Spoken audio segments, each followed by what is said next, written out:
Howdy folks, it's Adriel the Hunting Gear Guy. I wanted to show you guys this bipod. Now this is made by Spartan Precision equipment and it's a Javelin Super-Lite. And the whole idea here is that this isn't really a replacement for a Harris bipod.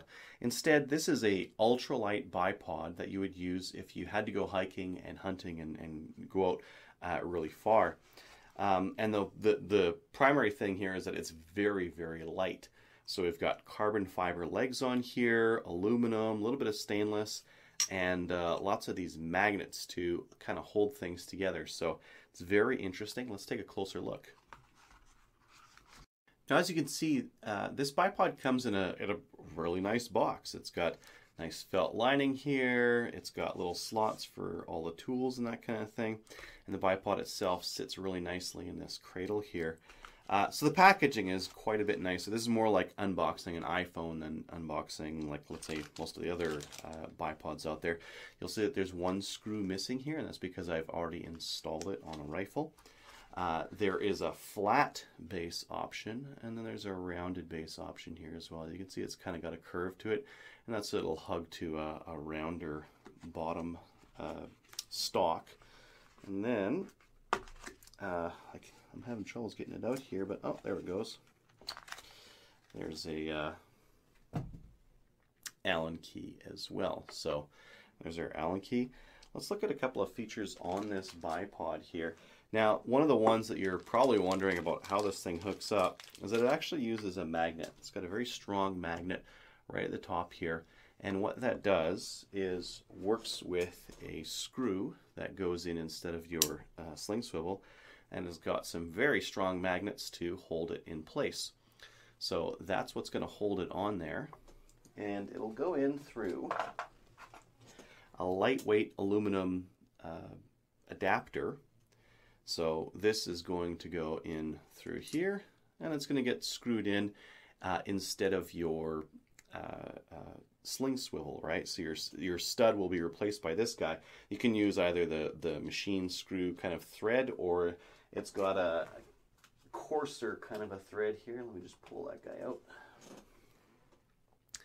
If you need to use it on plastic or wood or something like that, that'll kind of chew into it a little bit better. But if your rifle has a nut, and mine does, this is definitely a better option. So here's your adapter that is going to sit on the rifle at all times.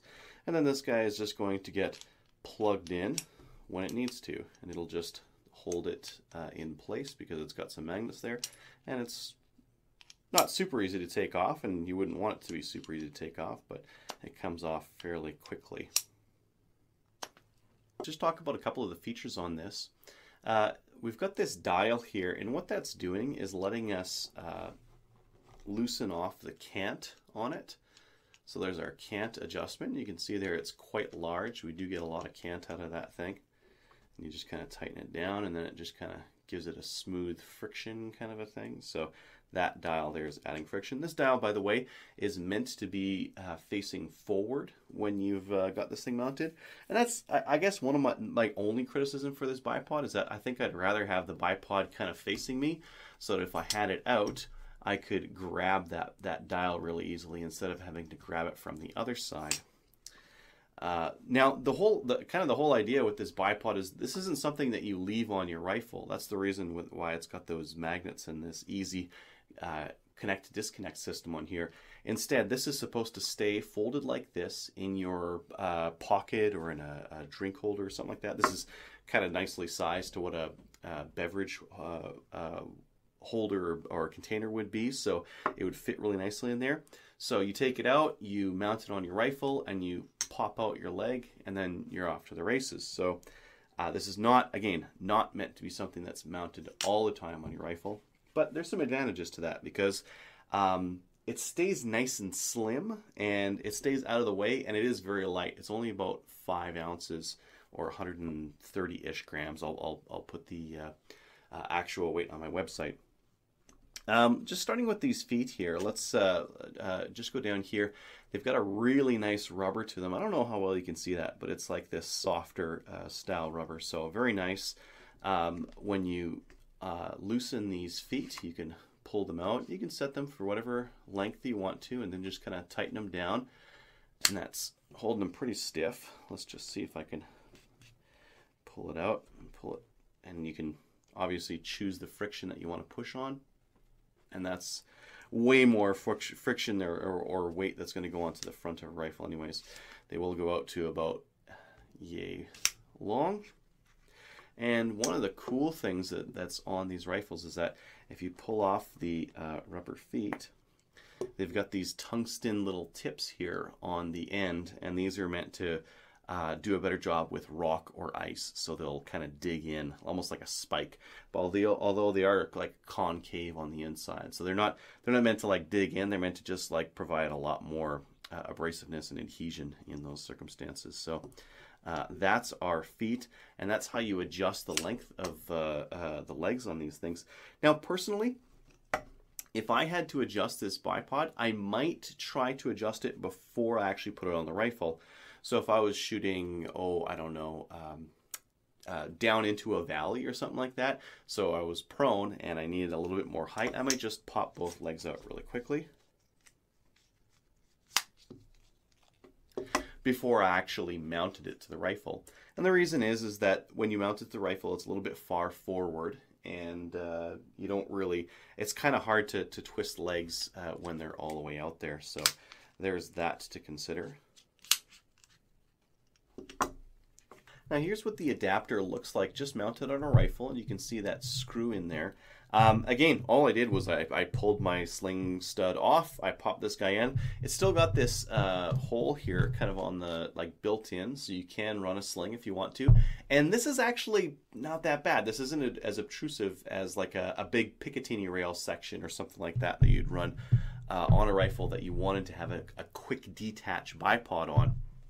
So this is a little bit smaller. They also have a gunsmith option that you basically drill into the stock and epoxy in this cup, and that really flush mounts this sucker so that there's nothing on here. Again, the whole goal of this kind of a bipod is to be unobtrusive and only used when necessary, like when you've popped over a ridge and there's a really nice mountain goat or whatever, and it's a little bit far for a offhand or for from the elbows shoot.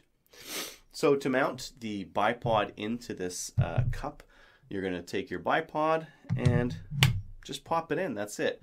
The bipod itself has a little locator pin right. Oh, that's a little bit too close. That locator pin right there works against this groove on the bipod adapter itself, so that it only allows you to move so far, which is fine. You're not going to need to move farther than that anyways.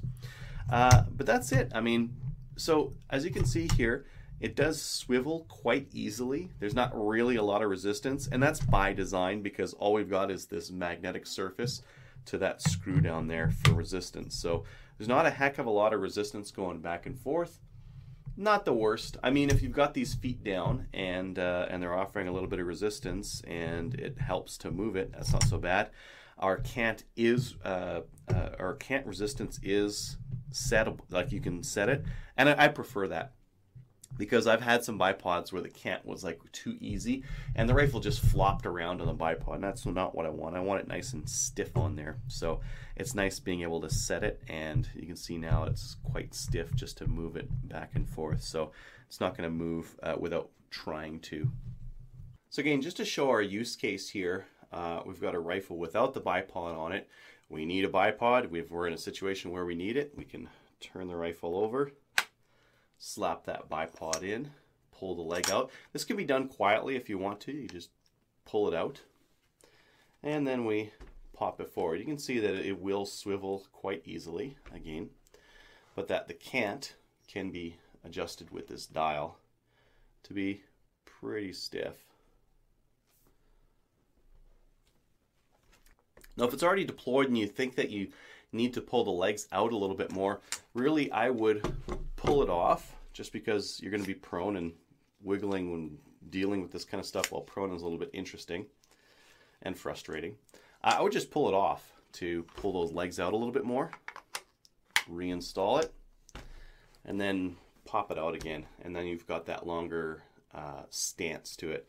I believe that their longer version is just the same price, but again, this is a game of weight and compactness, and this I think it's a 6 to 9. Oh, I'll have to throw it in the annotation. So that's that longer stance here. This is if you were shooting into a gully, you would definitely need a little bit longer of legs on it, so that you don't have to.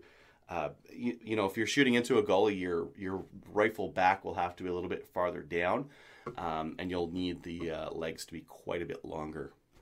Deploying in the field can be nice and quick since it uses those handy little magnets, and you can add your bipod and get ready for your shot very quickly.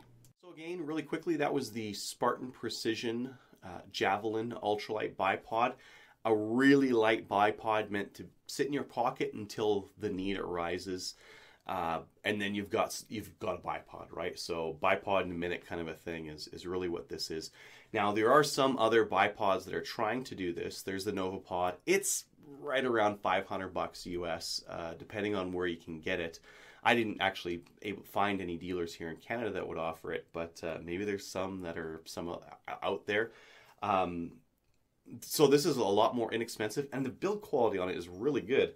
Like I was talking about, the rubber feet were really good. The fact that it's got spikes under there. I mean, it's overbuilt for what it's supposed to do. It's got a very specific niche on what it's trying to do, and I think it serves that really well. I really like the super strong magnets that it's got in here that kind of hold it in place, or hold it kind of nice and compact and out of the way. I liked the quick mount that you can use to pop it onto a rifle. And, you know, just speaking as someone who's had a Harris bipod on a rifle, on a sling, and had it slung up, and had that bipod change the center of gravity and have the rifle start trying to flip over on me, or have that bipod hitting me in the head, or snagging on stuff, or, you know, getting in and out of cars, casing the rifle. You put it in your rifle case, and the stupid bipod makes it so you can't have a nice slim rifle case. I mean, there's a lot of disadvantages to having a bipod on a rifle. That's why most hunters don't hunt with them, because they're kind of a pain in the butt. And why have something that's going to take away from your enjoyment of the sport? If you're one of those guys, but every once in a while you've got to make a bit of a long shot, you might want to look into one of these Javelin Super-Lite bipods. Again, they're really light, and they're very quick to just chuck on and have a bipod ready to go on a moment's notice. I wanted to thank Ultralight Hunting for sending me one of these things so I could try it out. Again, they've got like a really killer price on these things, so if you're interested in buying one of these, I'd encourage you to check it out. I'll have the link in the description. Thanks for watching.